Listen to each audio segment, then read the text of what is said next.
just to quickly introduce myself, my name is Helke Drenkan. I'm a Swiss and German qualified lawyer. And the topic for today is, I called it How to Craft Speak Up Communications for Aha Moments. Yes, maybe you think, how did you come up with this silly headline? I called it Communications for Aha Moments because I'm a lawyer and I'm advising clients for the Speak Up system, implementing the Speak Up system. And when I'm advising my clients, so it's always something I'm looking for. I try to create these aha moments. So I try to help my clients and really to create aha moments and serve them so they feel like, oh, that's something I understood. That's easy to get. The Speak Up communication is one of my focus areas. I think approximately 10. I always already supported maybe, I think it's about 10 companies all together, and I supported them with implementing the whistleblowing system. And I supported them in different stages, not just the full project. Sometimes I was just involved with the communication side, or sometimes it was the update of the Speak Up system. And several times I really supported them from the scratch, from the start, to set up the whistleblowing system. And yeah, maybe just to give you an idea of the range of projects I'm involved. One of the most recent projects is a media company, and they had compliance cases. One of the journalists was accused to have a sexual harassment, was accused of having a sexual harassment case. And this was out in the media. 6 women shared their experiences anonymously. So there was a big reputation risk for the company. And so they tried to get the whistleblowing system for this specific case, to get the information, to collect the information themselves, and to prepare for an internal investigation. So this was a very special case, and we set up the whistleblowing system within 3 days and collected the information. And I think I will come back to this later during the session. So I think that's maybe one aspect of myself. So I'm an advisor now. I've been advising companies for the last almost three years now. But before becoming an advisor and founding my own company, I worked as an in-house compliance officer, at first in an interims position as a compliance officer, and then full-time as a compliance officer. I worked for a railroad company in Switzerland and for an automotive supplier in Switzerland as well. So I got an idea what it means to be in-house and how it feels and all the struggles you have. And my background is the heavy industry. So I can see the compliance teams are very small, no budget, no resources. They have to do everything themselves. And probably most of you can relate to this. Small teams, and they have to do a lot of work all by themselves, and limited budget and limited resources. So that's the background where I come from, and that's the way I see compliance. So it's not the huge team I have in mind when I think about compliance. Now, let's jump into the topic, the Speak Up communication. Let's see. Oh, I'm sorry.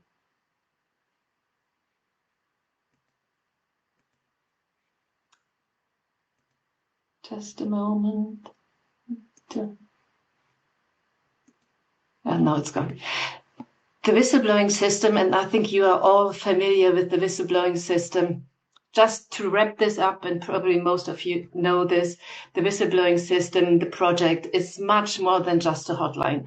A lot of people think it's, I go and buy service, like from EQS, and I implement it and that's it. But I think you already know that you have to create processes. And the main two processes, just for them who are not as familiar with the whistleblowing system, the main processes is one is the reporting process and the other one is the follow-up process. So you have to set up these processes, you have to make this work and fill it with life. And one of the main aspects in setting up the whistleblowing system is the communication. And that's what I would like to focus on, because I think there's something we could improve when we communicate the speak up system. And that's what I would like to focus on. I called it the missing pieces. I don't know if they're really missing from my perspective. It's something we could definitely improve.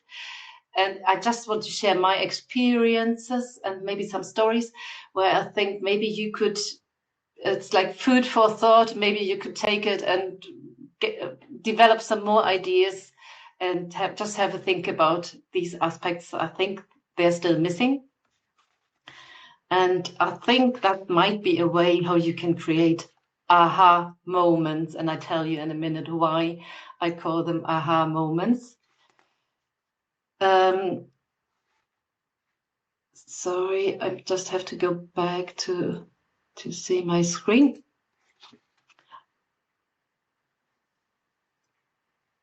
So when you're looking at the speak up topic and the communication involved, I think we all agree and we are all on one page that we think that the impact of the speak up system, and at the end of the day, you want cases and you want relevant cases, relevant reports into your speak up system.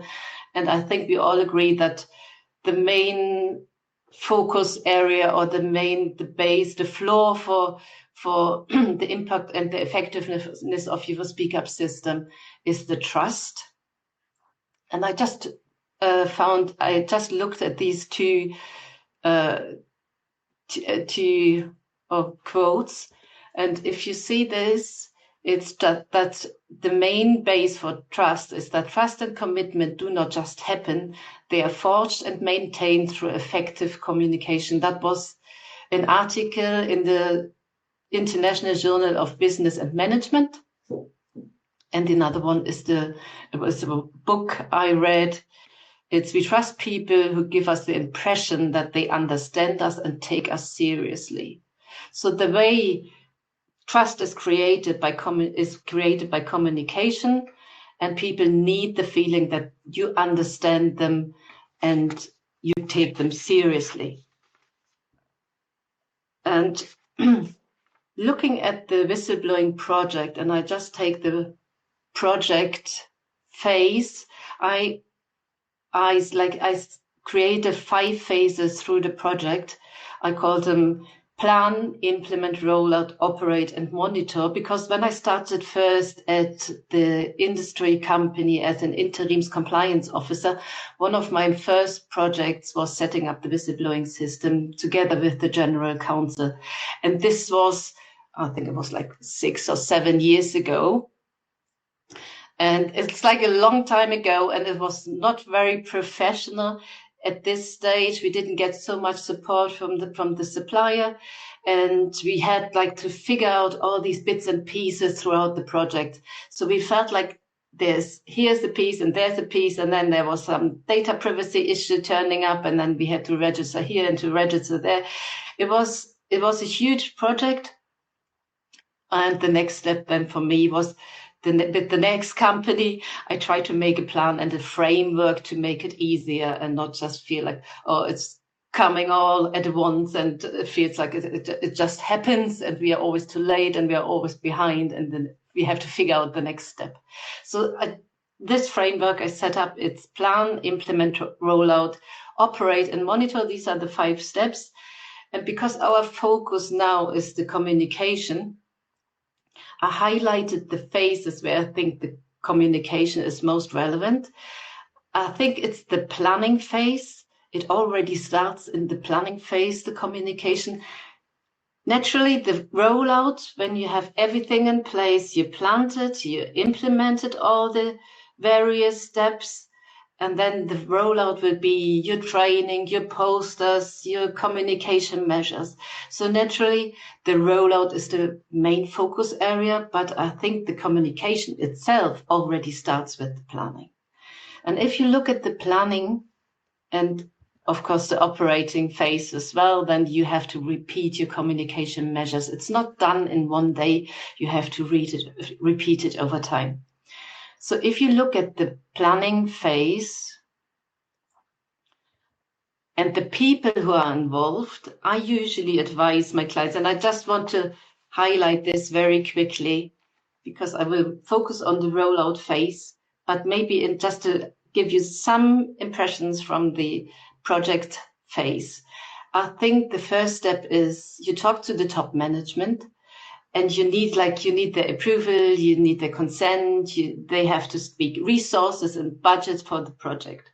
And I think one of the questions I always tell my clients they should ask the top management when they get the approval for the project is ask them, like I call it, set the scene, ask them with the communication in your mind, ask them what they want.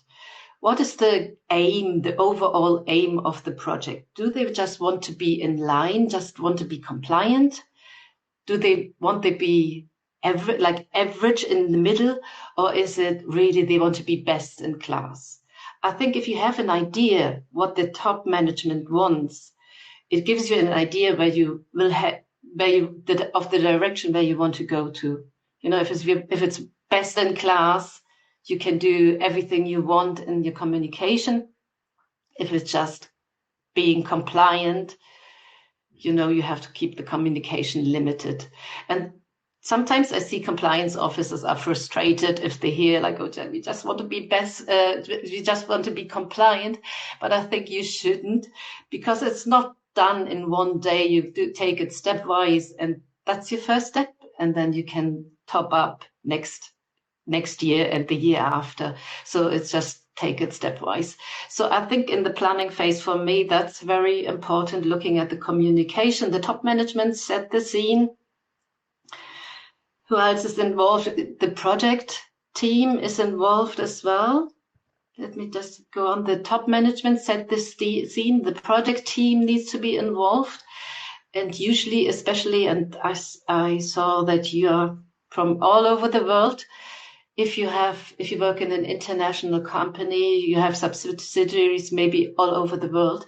So from a communication perspective, I always try to encourage the company to analyze the status quo. So before you start into the project, analyze the status quo, make a survey and use the survey as a communication measure. And it's not just for the books and the records, but really take it and ask the people what they need. It helped me a lot. It helps my clients as well. Really ask the subsidiaries you're going to, is there something you already have in place? What do you need? Do you need a telephone? What's the culture like? What kind of name would you like? You know, really get the people on board and take your project as a service, you know, as a service for them. I think that's very important. So you get a buy-in from the companies around you, from the subsidiaries, and maybe one little step, because usually compliance officers, when you carry on in your project and you start the rollout and you have to talk to the middle management, sometimes it's even more difficult to get them on board than to get the top management on board. I come back to this in a minute because they're like in a dilemma situation. I will come back to this later. So I always try to convince my clients to involve the middle management in the project phase as well. Not to ask them for every step, you know, not to find the consent or have huge discussions, but just little bits and pieces. Ask them, for example, could you help me to to hang up the poster, or could you forward on this email, or what kind of name would you prefer? Make a survey, because, and I looked this up, I think there's a saying, this in for a penny, in for a pound. It's like in Germany, we say, if you say A, you have to see B as well. It's a bias we have in our head. If you did the first step, you have to take the second one as well. So there is some statistics that you might have more buy-in from your middle management when you involve them in an earlier stage, because then we feel like, okay, I've done the first step, so I have to do the second step as well. So just these 3 little tips on the way, maybe to start the communication already in the project phase. Get them involved, set the scene, ask for what people really need in your subsidiaries, and ask for support of the middle management to get them involved on a daily, smaller basis. If we now jump on to the rollout phase, and that really is the heavy communication phase, I feel like you have influencers. I call them influencers because at the end, it's not the group of people you focus on for your speak up system. It's not where you really, the middle management, yes, but it's like your end users are the overall employees of your companies or your business partners. That's like the most, the group of people you focus on. But there are people in between who help you to plan the rollout, to do all the trainings and the communication. And usually the rollout plan would probably look like something like this. You have the groups of your target groups, the top management, the middle management.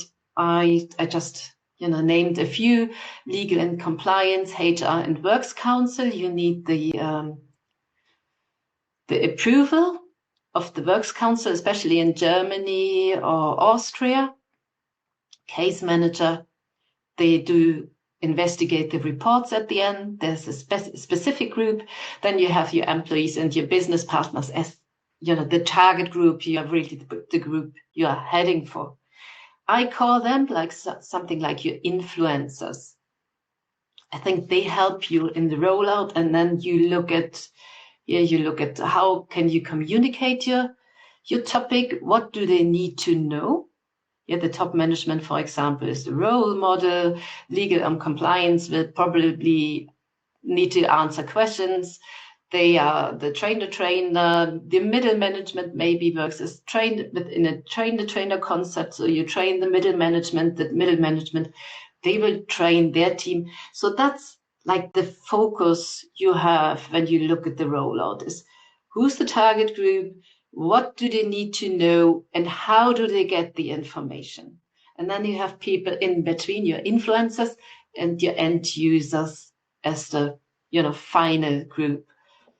I think that's the focus the compliance team has. It's the content.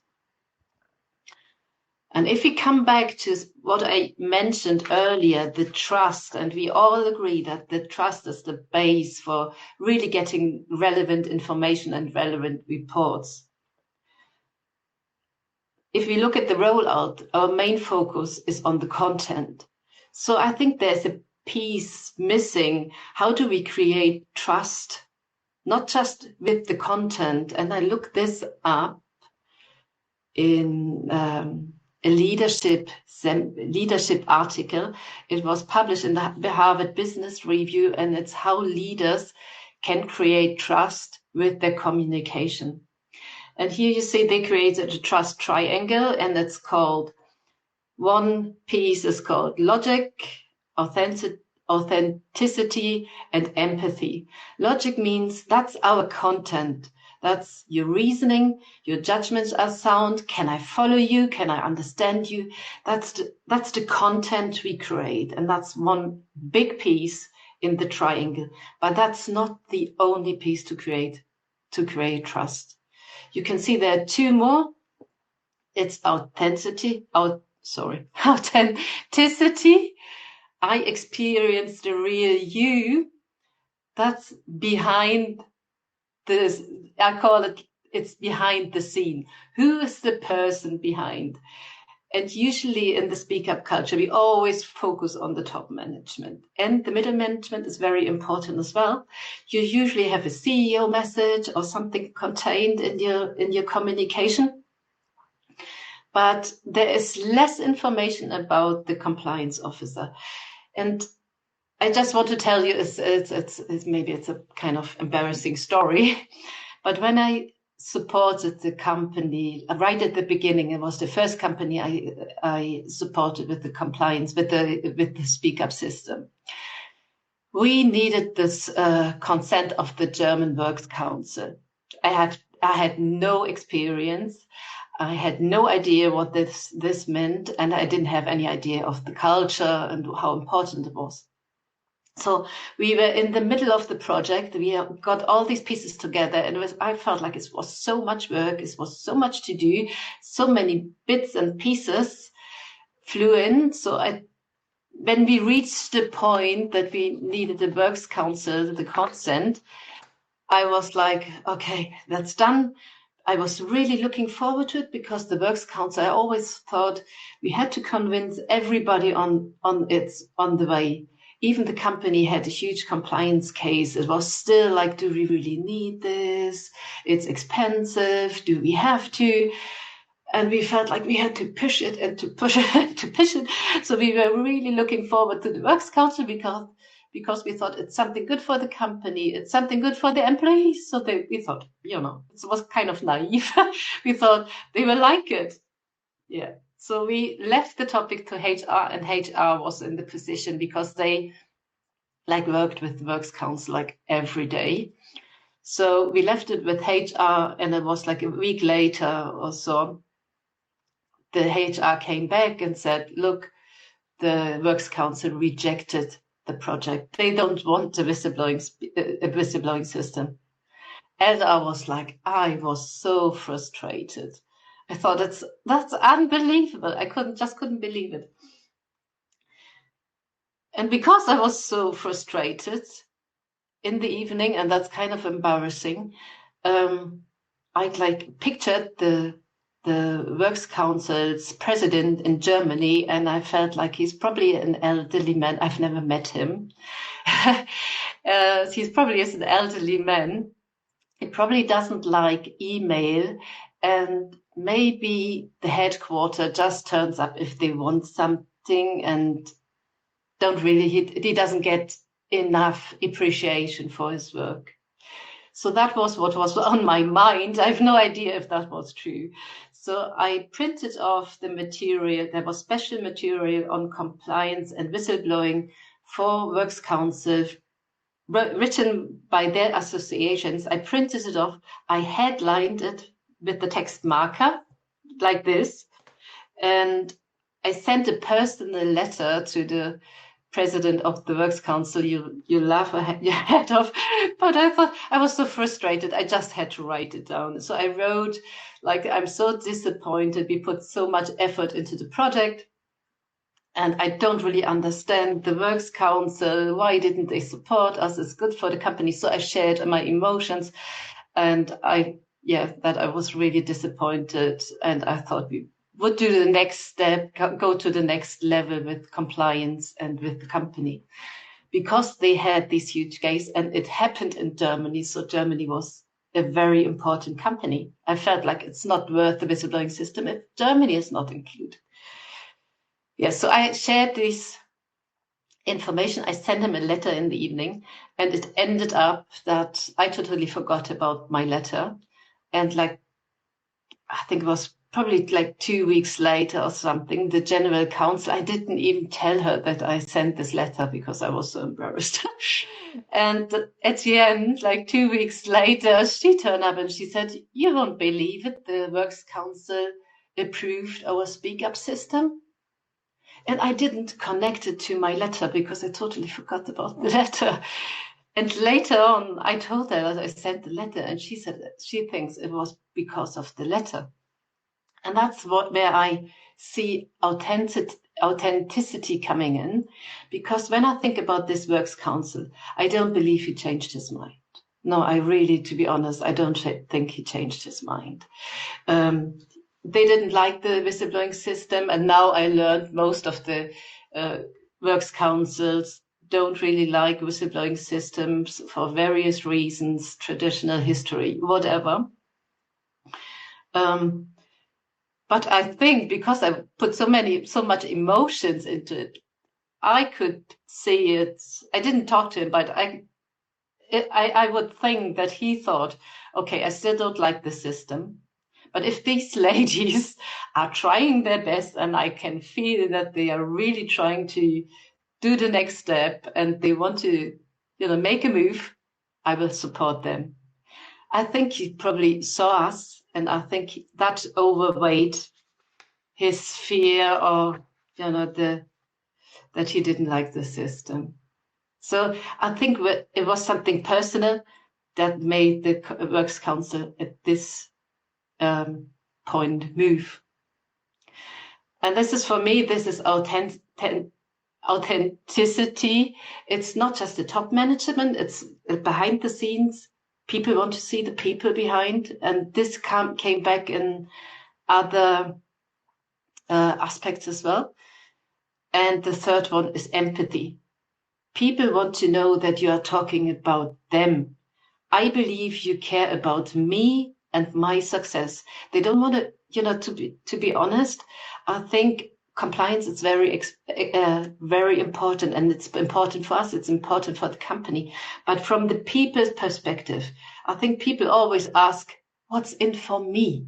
That's just natural. That's our personality. That's just, they don't want to. No, they are not ignorant, but they don't want to know about your compliance program and your compliance system. They want to know what's in for them. Yes, it's. I think that's important. So they want to know: do you care about me? Is it something for me? How can it help me?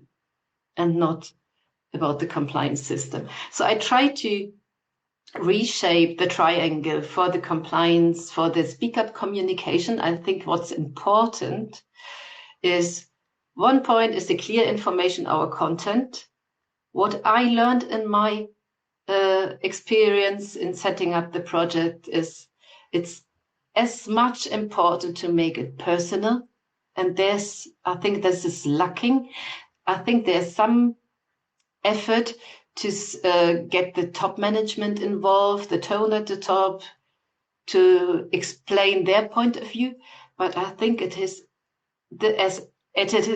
really important as well that the compliance people are seen as well, that they show their personality, because people will then trust the compliance officer. They will see, oh, he will be on my side, or she will be on my side. I'm still afraid, but I know I can trust her or him. I think that's as important as the top management. And the third one I call change the perspective. Change the perspective to the person you're working with, the target group you are heading for. I collected a few examples, and maybe this will help you. I will just quickly jump over this. Change the perspective for me. What it means is you have your influencers. I mentioned before, there's so many aspects who shape the speak up cultures, like the pressure, it's the business, it's the management, it's the culture. There's so much behind the scenes, what is not in our hands and what we can't control. They're the influencers, I call them. You try to convince, and your end users on the other side. Convincing your influencers, I just got a few groups out, and maybe what I came across. I think when you look at, put yourself into the shoes of your target group, talk about their pains and gains. It's because they want to see that you are listening to them, you are hearing them. They want to be seen. They want to be, that's about them, not about compliance. And I just want to point out. One, the middle management usually is afraid of losing influence. They are afraid of being bypassed. And I think that's something you can mention in your speak up system and say it's an additional reporting channel. And the other aspect I would like to highlight as well is the topic of denunciation. I think there's a misunderstanding between misuse and denunciation. And misuse is really if people talk, we compliance officers talk about misuse if reports come in and there is no bad behavior behind. So somebody on purpose or, just out in the blue accuses somebody and nothing happened. But usually the middle management is not talking about the misuse, they are talking about denunciation. So there is a misbehavior, and that's something we want to know as compliance officers, but they are afraid that the whistleblower will use it for their own advantage. And that really is an issue. And that's something we don't talk about when setting up the setting up the speak up system. We talk about misuse, and it's not very likely that the system is misused, but the middle management is afraid of denunciation. And that's something else. And we don't talk about it. And I think then they feel not heard. They feel they are not listening. So that's something I would highlight in the communication as well. And I was just trying to show pains and gains of your target group. Speak about the things people are really worried, and that depends on the company you are working in. It can be very different of your behavior. It's due to the culture, to the country you're working, the business, and so forth and so on. So try to look at their pains, their gains, and I will just carry on here. Change the perspective. So just to give you an idea, I talked about the Works Council and how we try to convince the Works Council. They're usually afraid that they will lose influence power as well. So that was, for example, a map, an infographic we used to explain there is the reporting line. The speak up line is just an additional one. There you are in as a member of the ordinary reporting line. That's the way to explain easily the speak up system. Here's just an example of something I found in explaining the speak up system. When I say change the perspective, this was, if you look at the text, it says, as part of the implementation of our compliance strategy, we have set up a comprehensive compliance management system, and so forth and so on. It's talking about the compliance management system. That's important for the compliance officer. But for the people who are using your system, they are worried, oh, I've seen something, I don't know where to go to. These are the pains and gains. So I would change this communication, and I have like a small structure for myself to reshape such communications. It's the target group, their problem, and the solution you offer. So for this example, I would say something like, our speak up system is for our employees who are aware of a misconduct and don't know where to go to. And we provide a secure and anonymous speak up channel, something like this. I hope you get the idea what I'm talking about. It's try to see it from the user's perspective and their pains and gains, address them. Clear information, that's the second pillar in the triangle. I think what is important for me, clear means the information has to be relevant for your target group, and that's difficult, the difficult one, because in the policy there are much more informations than people really need. You have to break through the noise, and it has to be sticky.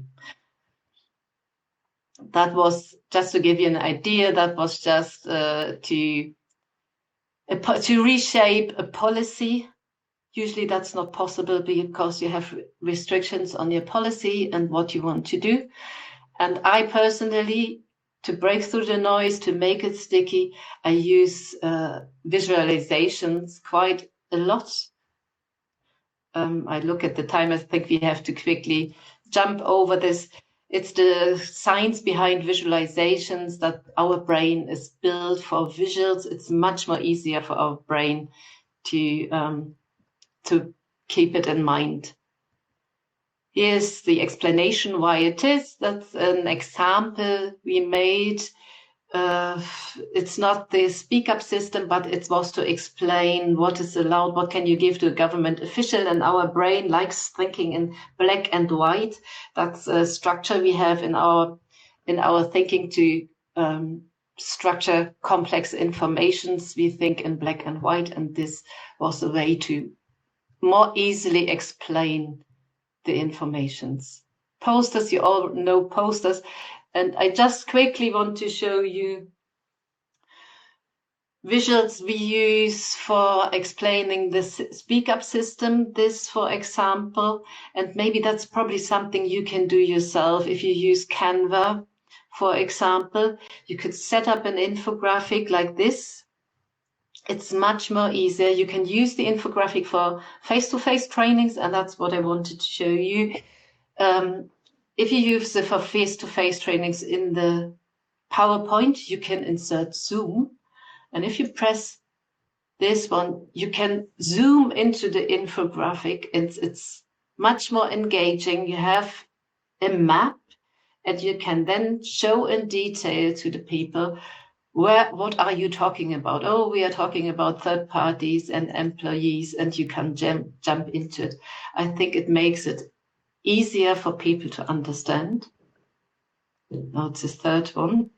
And this was another infographic we developed to explain. It was an electricity company, and to explain the way of the report. So because usually you have the policy, but it's just too much information. People can't take all this information, and they are not going to read your policy. It's not just solely addressed to the target group.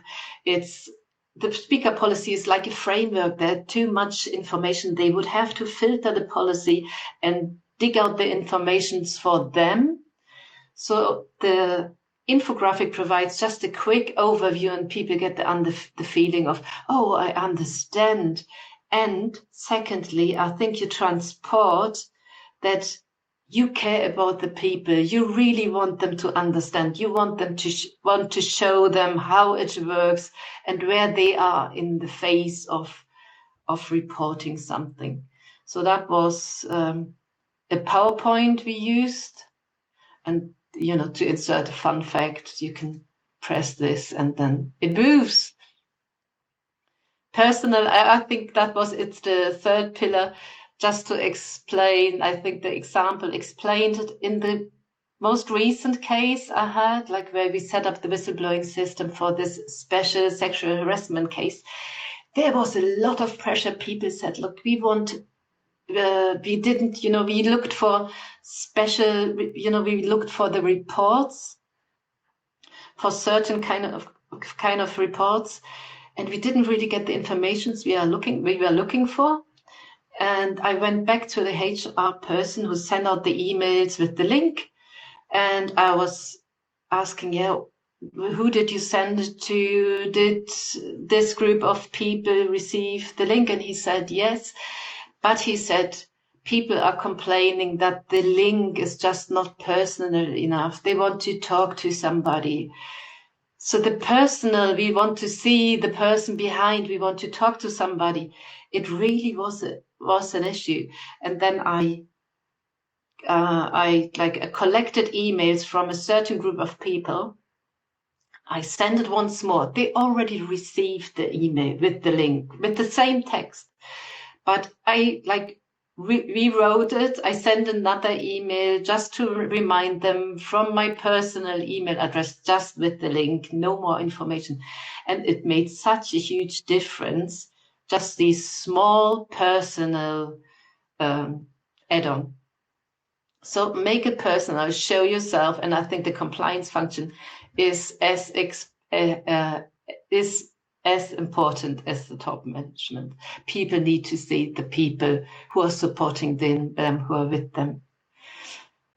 One more example to make it personal, that's like we branded the compliance function so people could remember and see where it comes from. Maybe that's a small step into make it more personal. And what I wanted to show you as well, if you create like a visual yourself for the compliance training, maybe for the face-to-face training, and I don't want to show this now because I tried it yesterday.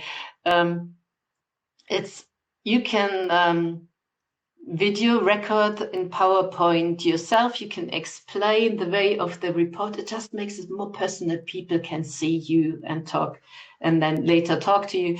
You can translate it into various languages. And instead of an email or an e-learning, I think people don't really like e-learnings anymore. It's too many e-learnings. I think you could use the infographic, for example, or storytelling, or you can have so many ideas and record yourself and send it out and explain the speak up system. Then you include the personal the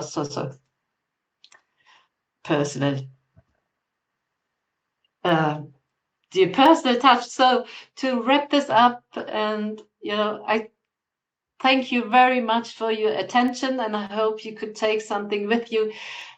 For me, to add on some aha moments, our content is important, but for creating trust, I think you have to add on these aha moments with a clear message, make it personal, and change the perspective. I think that's very important to create the trust needed for the compliance and the speak up system. Thank you very much for being here, and I hope you enjoy the event, and I hope to see you in another event or maybe some other day. Thank you very much.